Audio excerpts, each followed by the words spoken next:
Hi everyone, good afternoon. It's Linda Lukovic, holistic nutritionist from Balance Point Health Center, coming to you from my kitchen.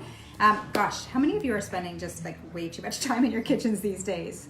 I work in my kitchen, I cook in my kitchen, bake in my kitchen. It's pretty crazy, but finally we're using kitchens, right? So anyways, we sort of committed to really focus on how you can support your immune system over the last sort of like month or so as all the crazy is happening in our world. That's definitely one thing we can control is our immune system and kind of keeping it supported throughout this weird time period. So one of the things I wanted to show you how to make today is sauerkraut. So you may or may not know, but sauerkraut is really good for the gut.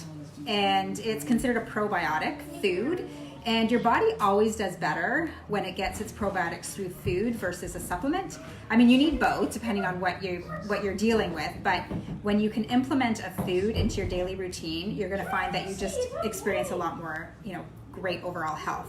So I'm gonna show you how easy it is. I never make anything that's complicated because we're all busy and I get that, trust me. And so this I love because it's literally like 2 ingredients. And it's so easy.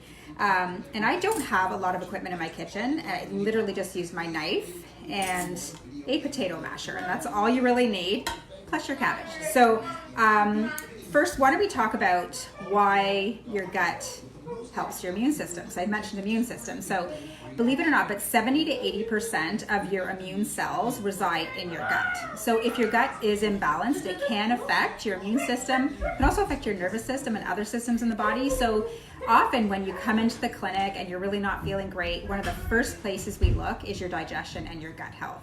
So this food is going to support you no matter what your health issue is, okay? So it's a great one to make. It's so easy. A cabbage is so inexpensive. So I'm using cabbage for mine. You can use white cabbage, you can use purple cabbage. I just happen to have one sitting on my counter, so I thought, why not put it to good use? And you basically just chop it up very finely. If you have anything fancy, you could use a mandolin. I just used a knife. You could even use, I hear there's like something called a cabbage chopper out there. I don't know. I don't have one. Maybe you do, but if you have a cabbage chopper, do that. And you're just going to basically slice it up small. You can't really get this wrong. This has been happening for centuries. People have been making sauerkraut. So just chop it up small and put it in a bowl. And then what you're going to do is, I have to grab my salt. You're going to sprinkle salt over top of the cabbage. And what the salt is going to do is it's going to draw the liquid out of the cabbage. All right. Now, it matters what kind of salt you use. So what you'll need to do is use a salt that is not iodized. So you want to use like a sea salt. I like this damp gray looking salt I got. It's like a Himalayan salt and it's sort of gray looking. So any salt that's like kind of gray looking or pink looking is generally not processed. So they haven't really refined it. So trust that it's not, it will work really well for this recipe. So you don't want it to interfere with the fermentation process.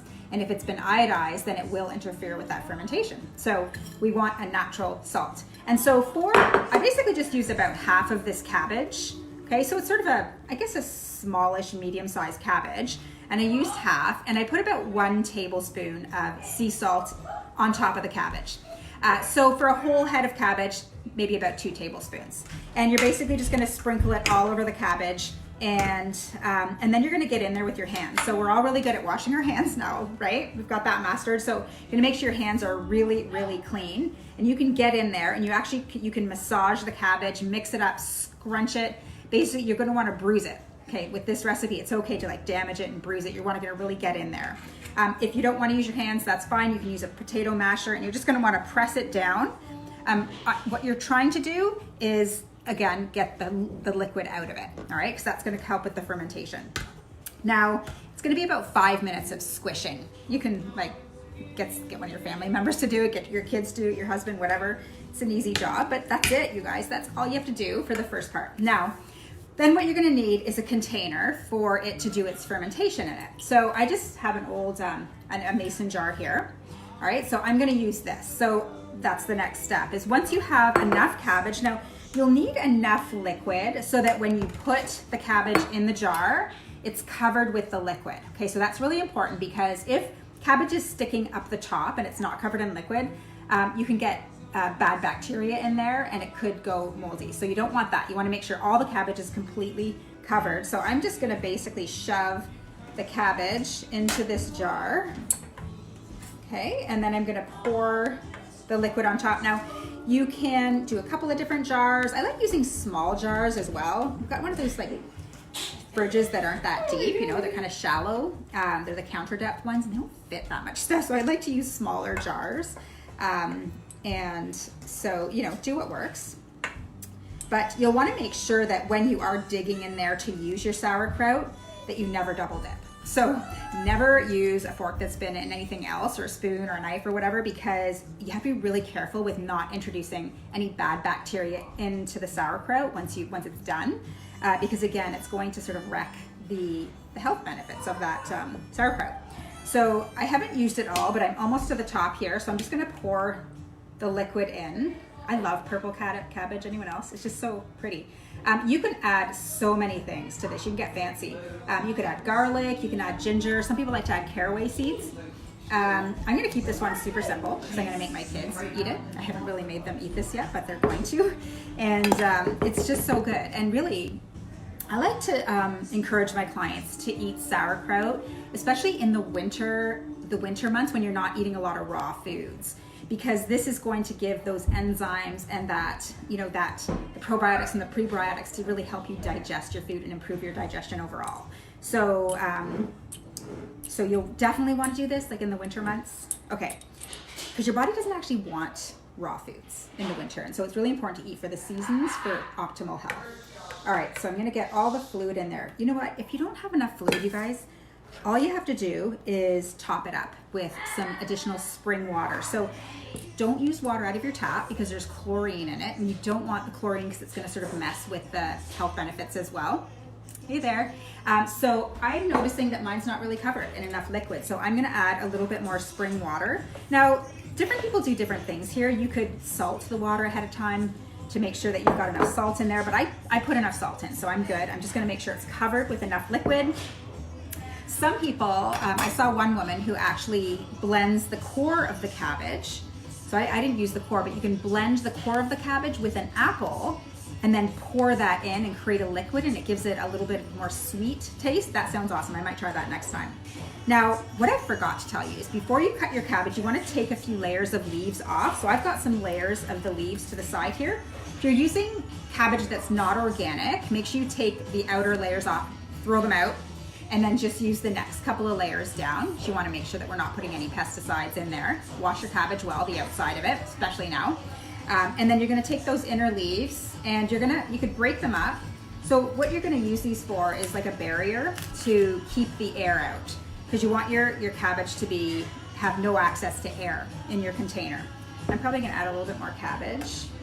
And then you're going to basically use it as a seal. So you're going to take these pieces, can you guys see this? And you're going to shove it in the top. Okay? So you're just going to shove it in the top and try to create a seal.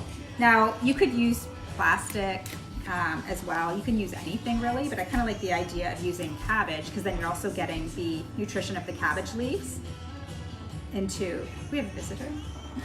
You can get the nutrition of the cabbage leaves also into your sauerkraut. All right, so I think I have a pretty good seal. Now, some people even, so that there you have it. Can you guys see? You've got the cabbage leaves on the top and the liquid is above the cabbage. So again, make sure that the liquid's above the cabbage. And then some people even like to weight it down. I just found this mortar and pestle thing and I thought I'd just stick that in there. I'm just gonna use that as my weight to hold it down to make sure the cabbage stays under the water. Does that make sense? And then you're gonna seal it with a lid. And then what you're gonna do is you're gonna leave this at room temperature to ferment. And it usually takes like a couple weeks to ferment. It really depends. I've heard some people say they start eating it in as soon as like 3 days, but it's totally up to you. It's your sauerkraut. You can pull it out and start eating it whenever you want. So if you only wait sort of 3-4 days, you're just gonna find it's more crunchy and it will continue. So after you take it away from like room temperature, so you're gonna leave it somewhere dark and dry, like between 70 and 80 degrees. And so I might just cover this up. And then when you're done, you'll put it in the fridge, okay? And then it does continue to ferment, but it ferments a lot slower. So you'll notice that the taste of your sauerkraut will change. as you kind of take the lid off, go in, go out, and kind of over the weeks, and it will last forever in your fridge. So, so there you go. Super cheap, homemade sauerkraut, and it's so good, so yummy, right, Dave? Yes, I feel like I'm fermenting the longer I'm in the house. Yes. I'd like to go back to work soon, so yeah. Hopefully you're not fermenting also. I know, but the thing is, we're home and we're learning so many new cool things, right? So I probably would not have done this if I was, busy and out of my house all the time. But you guys are home right now. Why not? Some of you are, some of you aren't. I know. I respect that, but it's so easy, and you'll save loads of money, and it's so nutritious. So that's it. Let me know if you have any questions. I want to make sure I covered everything. Make sure your hands are super clean.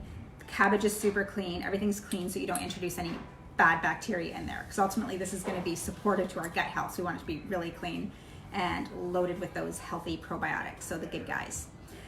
So that's it for now. Just wanted to share. Hope you guys are doing well and experimenting with some of those immune supportive recipes that we've been posting on the Facebook page and our website. If you haven't, make sure you take a look and let me know if you want more of, and I'm happy to share anything you're interested in. All right, thanks guys. Have a great day.